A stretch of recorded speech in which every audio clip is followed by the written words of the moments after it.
I was standing in the walk-in freezer of my flagship restaurant, Torres Kitchen, when my phone rang. The number was from First National Bank's fraud department. My hands were numb from organizing the seafood delivery, but I answered anyway. Mr. Torres, this is Patricia Chen from Fraud Prevention.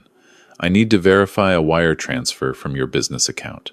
Go ahead, I said, stepping out into the kitchen heat. The dinner rush was 2 hours away.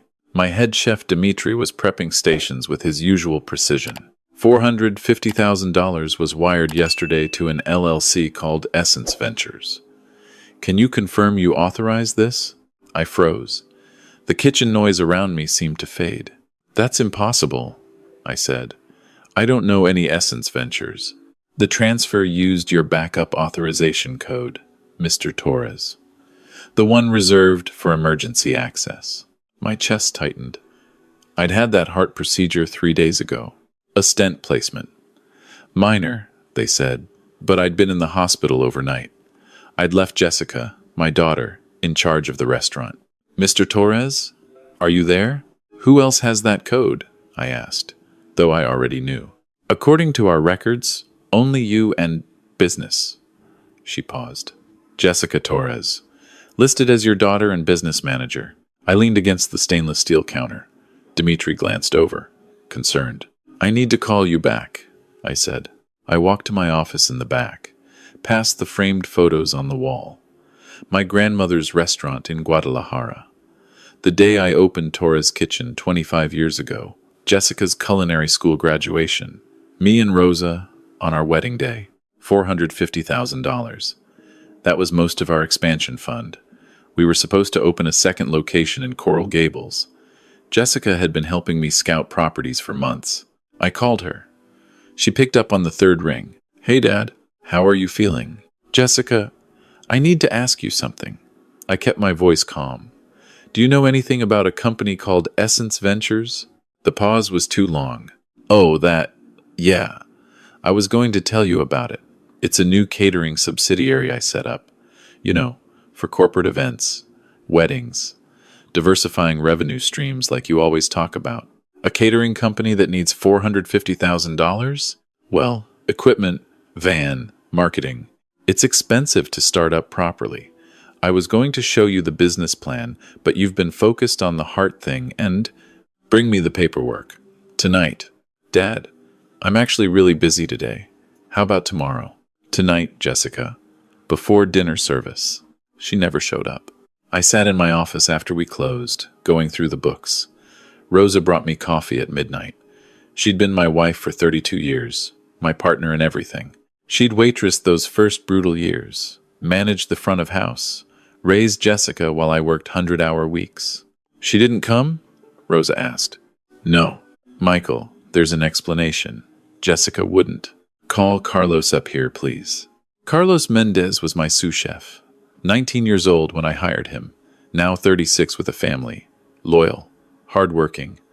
I trusted him. He came up, still in his chef's coat, smelling of fryer oil and worry. Carlos, I need you to do something for me. Don't tell anyone, not even Dimitri. Of course, chef. Call your cousin, the one who does IT work. I need him to look at our computer system, quietly. Carlos nodded slowly. He was smart enough not to ask why. The next morning, Carlos's cousin Fernando arrived before opening. We went through everything in my office with the door locked. The accounting software, the security system, file access logs. Mr. Torres, Fernando said after 2 hours, someone copied your entire recipe database 6 months ago, exported to an external drive. My grandmother's mole recipe. The carne asada marinade I'd perfected over 15 years. The signature tres leches that people drove from Orlando to try. Every family secret. Who? Fernando pointed to the screen. Jessica's login. November 15th, 3:32 a.m. She was here at 3 in the morning? The security footage will show it. We pulled up the cameras. There was Jessica, letting herself in through the back door at 3:27 a.m., going straight to the office, sitting at my computer for 43 minutes, leaving with a small hard drive in her purse. What else? I asked Fernando. Customer database. Exported 2 months ago. Also, Jessica's login.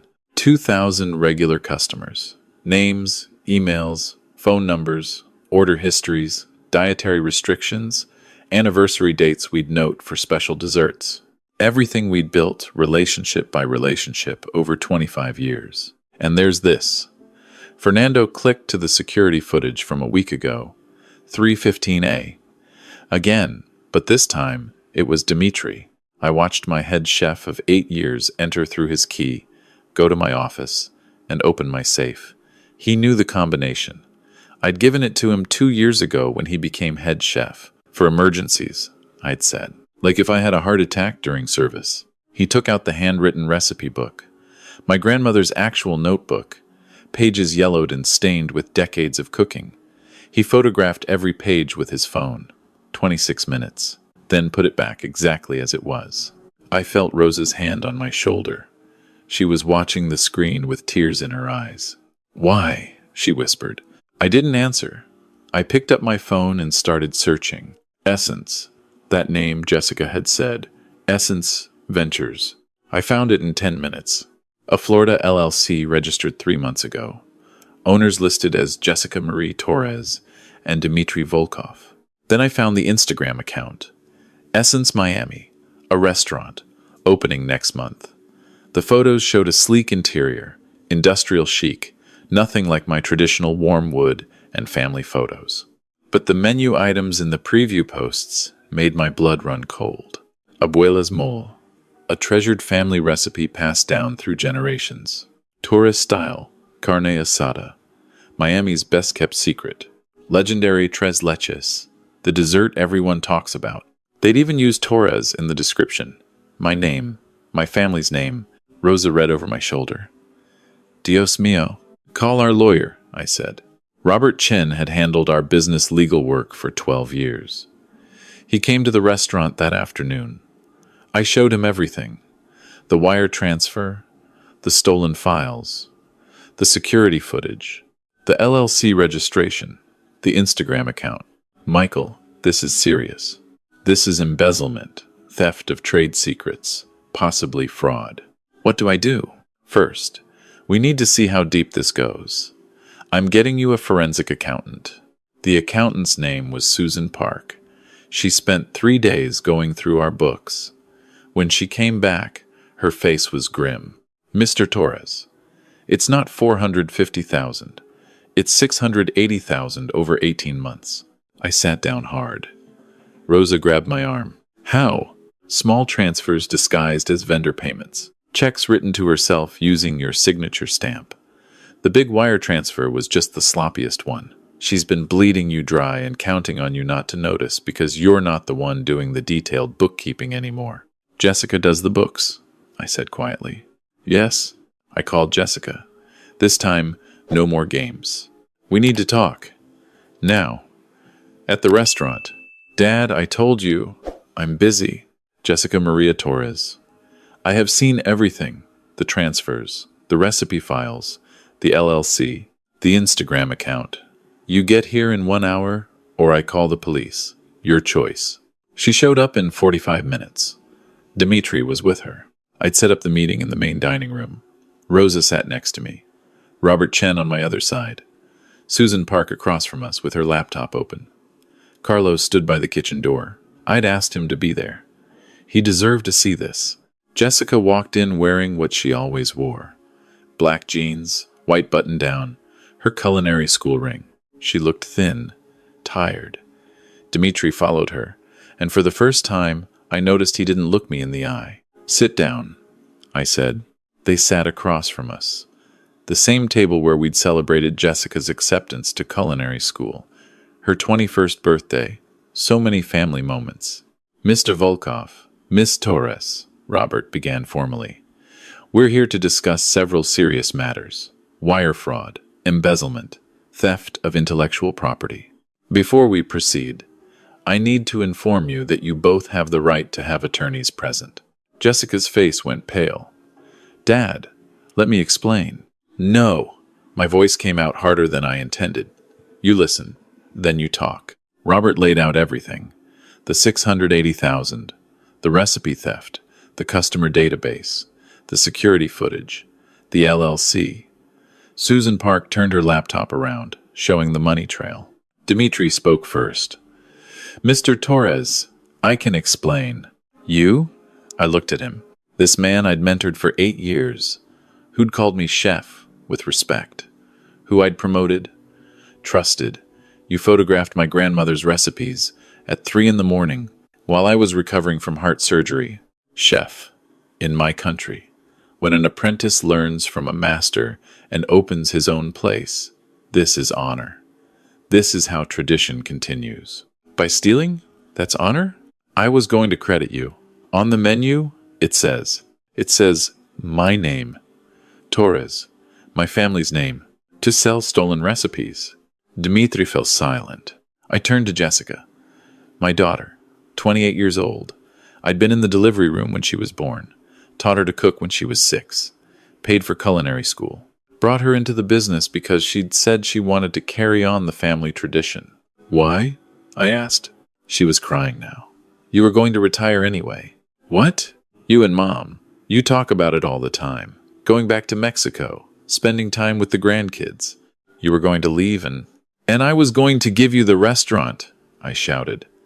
Rosa touched my arm, but I couldn't stop. I was going to give it to you. We had a plan. Transition you to owner over 2 years while I stepped back. That's why you were learning the management, the books, everything. With conditions, Jessica shouted back. Your conditions, your way of doing things. I had to keep your menu, your recipes, your style. I wanted my own place, my own vision. So you stole from me. You stole $680,000 from your family? It was my inheritance anyway. The words hung in the air. Rosa made a sound like she'd been hit. Your inheritance, I repeated slowly.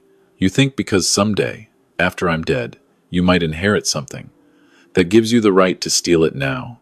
Dad, while I was in the hospital, getting a stent because of the stress of running this place for this family, you were taking money. You pushed me into this business I never wanted. You told me you did. You said you wanted to carry on Abuela's legacy. You cried when I said I'd teach you everything. I was 18. I didn't know what I wanted. You just assumed. Then you should have talked to me. You should have said, Dad, I want my own place. Help me. I would have helped you. I would have invested in you, taught you how to do it right. But instead, you lied. You stole. You took your mother's and my life's work, and I stopped. My chest hurt. Rosa handed me water.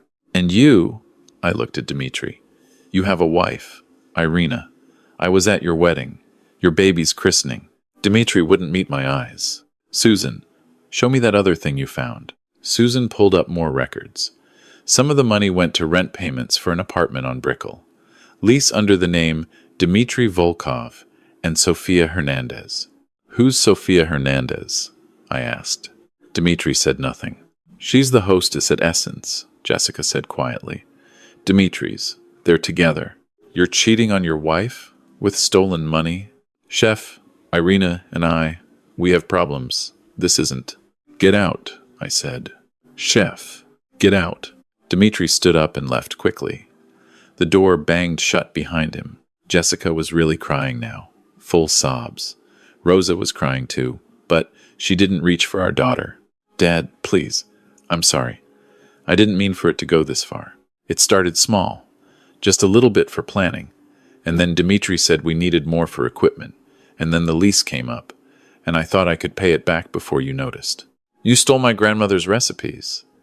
You were going to use them to compete with me, with your family. I was going to make them better, modernize them, show people that Mexican food could be fine dining, not just what? Not just a family restaurant, not just good enough for the neighborhood. You're ashamed of this place? I didn't say that. You didn't have to. I stood up. Robert, what happens now? I file a police report. The DA decides whether to press charges. Given the amounts and evidence, they will. Jessica Torres? Dmitry Volkov? They both get charged? Yes. I looked at my daughter. You understand what's happening? You're going to be arrested. This is real. Daddy, please, don't do this. I'll pay it back. I'll close Essence. I'll do whatever. You stole from me for 18 months. You looked me in the eye every day and lied. You let me worry about business being slow when you were the reason we were losing money. You let your mother work double shifts to save for retirement while you were stealing our retirement. Mom Jessica reached for Rosa. Rosa pulled back. Don't call me that right now. I'll give you one chance, I said. You cooperate fully with the investigation. You return every dollar you can. You shut down Essence. You plead guilty and take whatever deal they offer. You do that. And I won't make this harder than it has to be. And if I do all that, then what? We're okay? I looked at her for a long moment. This person I didn't recognize. Then you face the consequences of your choices. And maybe someday we figure out if there's a relationship left to salvage. Jessica left. Carlos walked her out. I heard her crying all the way to the parking lot. Rosa and I sat in the empty restaurant. The same restaurant where we'd had Jessica's quinceañera, where she'd bussed tables as a teenager, where we'd celebrated every milestone. How did we miss this? Rosa asked. I don't know. Were we bad parents? No. I took her hand. We loved her. We gave her everything. Sometimes people make bad choices anyway. She's our daughter. I know. Do we have to do this? I thought about it. Really thought about it. If we didn't press charges, what would happen? Jessica and Dimitri would open Essence. They'd use my recipes, my name, my customers. They'd profit from what they stole. And Jessica would learn that betraying family has no consequences. Yes, I said. We have to. The next morning, I filed the police report. 2 days later, detectives came to the restaurant. They interviewed me, Rosa, Carlos, Fernando, Susan Park. They reviewed all the evidence. 1 week later, Jessica and Dimitri were arrested. It made the local news. Miami restaurant owner's daughter charged in $680K embezzlement scheme. My phone exploded. Other restaurant owners calling to say they were sorry. Customers asking if it was true. Food bloggers wanting interviews. The Miami Herald wanted a statement. I said nothing publicly. Robert advised me to let the legal system work. Jessica's attorney called Robert. They wanted to talk plea deal. What are they offering? I asked. Jessica pleads guilty to grand theft and fraud. 3 years supervised probation. Full restitution. Can't own or operate any food service business in Florida for 10 years. It stays on her record. And Dimitri? He's going to trial. Immigration found out he lied on his visa application. He said he was single. He's married. That's visa fraud. Even if he beats the embezzlement charges, he's getting deported. I thought about Dimitri's wife, Irina, his baby daughter. I'd met them so many times. She didn't know about Sophia, about any of it. Tell Jessica's attorney we accept the plea deal. The plea hearing was on a Thursday morning. I went. Rosa came with me. Jessica stood in front of the judge in a dark suit. She looked small. The judge read the charges, asked if she understood them, if she understood her rights, if anyone had forced or coerced her. No, Your Honor, Jessica said quietly. How do you plead to the charge of grand theft in the first degree? Guilty. How do you plead to the charge of organized fraud? Guilty. The judge asked if she wanted to make a statement. Jessica turned slightly toward where Rosa and I sat. I betrayed my father's trust. I betrayed my family. I stole from the people who loved me most. I have no excuse. I was wrong. I'm sorry. Her voice broke on the last word. The judge sentenced her according to the plea agreement. 3 years probation. $680,000 in restitution. Community service. Can't own a food business. Can't handle other people's money without supervision. Miss Torres, the judge said, family businesses are built on trust. They're built on one generation sacrificing for the next, passing down not just money but knowledge, tradition, love. You took all of that and treated it like it was owed to you. I hope you spend your probation thinking about what you destroyed. We left the courthouse separately. I didn't speak to Jessica. I wasn't ready. Dimitri's trial was 3 months later. I had to testify. Watching him in court, I felt no satisfaction, just sadness. He was found guilty. 2 years, minimum security, then deportation to Russia. His wife, Irina, filed for divorce. Life went on. I kept the restaurant open. Some people thought I'd close it, that the scandal would kill business. But the opposite happened. Our regulars rallied around us. New people came, curious, and stayed because the food was still good. Better, even. I'd promoted Carlos to head chef. He deserved it years ago. Carlos brought fresh energy. He asked if he could experiment with the menu. Chef, your grandmother's recipes, they're perfect. But what if we honored them by showing how they can evolve? Keep the soul, modernize the presentation? It was exactly what Jessica had wanted to do. But Carlos asked permission. He showed me his ideas. We collaborated. Do it, I said. The food got better. Carlos trained 2 new sous chefs. Young kids, hungry, eager, reminded me of myself 30 years ago. Of Dimitri when he started. Of what Jessica could have been. Rosa and I went to therapy. Not marriage counseling, grief counseling. Because we'd lost our daughter. Not to death, but to her choices. The therapist said that was valid. We were allowed to mourn. Do you hate her? The therapist asked me once. No, I said, surprised to find it true. I'm angry. I'm hurt, but I don't hate her. She's my daughter.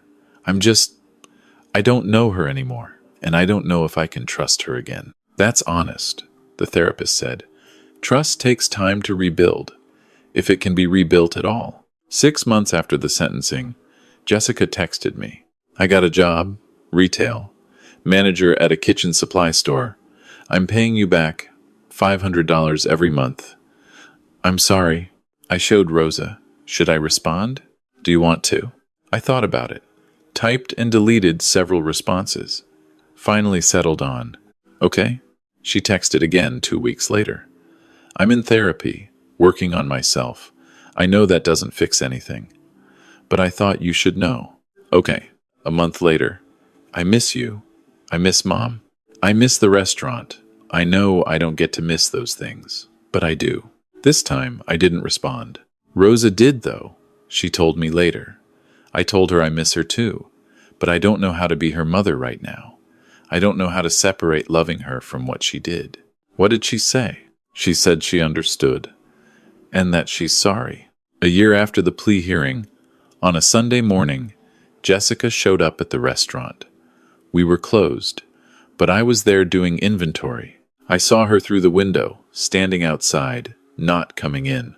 I opened the door. Hi, she said. Hi. I'm not here to ask for anything. I wanted to tell you in person. I'm paying you back. It'll take 12 years at this rate, but I'm doing it every month. I know, the check's clear, and I wanted to say, I understand now what I destroyed. It wasn't just money. It was your dream, your legacy, your family's history. I treated it like it was just stuff, assets, numbers, but it was your life. I nodded. Was there ever a time you might have helped me open my own place? If I'd asked? Yes, I said honestly. If you'd come to me and said, Dad, I want to learn from you and then create my own concept, my own identity, I would have invested in you, advised you, been proud of you. She started crying. I ruined everything. Yeah, you did. Can it ever be fixed? I looked at my daughter, really looked at her. She'd lost weight, had circles under her eyes, looked older than 28, looked like someone who'd faced consequences and was living with them. I don't know, I said. Maybe not back to what it was, but maybe something different. Someday, I'll take someday, she whispered. She left. I watched her drive away. Rosa came in through the back. Was that Jessica? Yeah. How do you feel? Sad. But less angry than before. She hugged me. We stood there in our empty restaurant, surrounded by 25 years of memories. Some painful now, but still ours. That night, during dinner service, Carlos came out of the kitchen with a new dessert. Chef, I want to add this to the menu. I call it New Beginnings. It's based on your grandmother's tres leches, but with Caribbean guava and lime. I tasted it. It was different. But the soul was there. The love was there. Perfect, I said. Add it. 2 years have passed now. Jessica and I have coffee once a month. Sometimes Rosa comes, sometimes not. We talk about safe things, her job, the restaurant, never about what happened. Not yet. Maybe not ever. She's still paying restitution. Will be for another 10 years. She can't work in food service, but she manages that kitchen supply store well. Sent me a photo once of her helping a young chef pick out knives. At least I can still be around it, she texted. I didn't respond. But I saved the photo. Dmitri was deported. I heard he opened a small cafe in Moscow. I feel nothing about that. He made his choices. The restaurant is thriving. Carlos is a partner now. I gave him 15% ownership. When I do retire, he'll buy the rest. Not Jessica. That ship sailed. But I'm okay with it. Carlos earned it. He's family too. The kind you choose. Rosa asked me last week if I forgive Jessica. I don't know, I said. Is that terrible? No, it's honest. I don't hate her. I want her to have a good life. But forgiveness, I'm not there yet. Maybe I never will be. That's okay too. Sometimes I look at that photo of Jessica helping that young chef, and I think about the conversation we had, about how I would have helped her if she'd asked, about how I pushed her into the business without really asking what she wanted. I'm not saying she was right. She was wrong. Completely, unforgivably wrong. But I wasn't perfect either. I assumed. I expected. I built my dream and assumed it was hers too. That doesn't excuse what she did, but it explains part of it. The therapist says that's growth. Understanding complexity. Holding two truths at once. She was wrong, and I wasn't perfect either. I sleep better now than I did 2 years ago. The restaurant is good. My marriage is strong. Carlos and his crew make me proud every day. I have grandchildren from my 2 other kids, the ones who didn't betray me. Life is good, but sometimes, late at night, when I'm closing up and turning off the lights, I look at that photo on the wall. Jessica at her culinary school graduation, smiling, holding her diploma, standing next to me and Rosa. So happy, so full of promise, and I wonder what I could have done differently, what she could have done differently, how we could have had the conversation that might have prevented all this. But then I lock up and go home to Rosa, and we have the life we built, the one that survived betrayal. That's enough. It has to be enough. Because at 63 years old, I've learned this. You can do everything right and people will still disappoint you. You can love someone with everything you have, and they'll still make choices that break your heart. You can build something beautiful and someone you trust will try to tear it down. But you keep going, you keep building, you keep loving the people who deserve it. You keep showing up, and maybe someday, when I'm ready, I'll tell Jessica that I forgive her. But not today. Today, I have a restaurant to run, a legacy to protect, a family to love, and that's more than enough.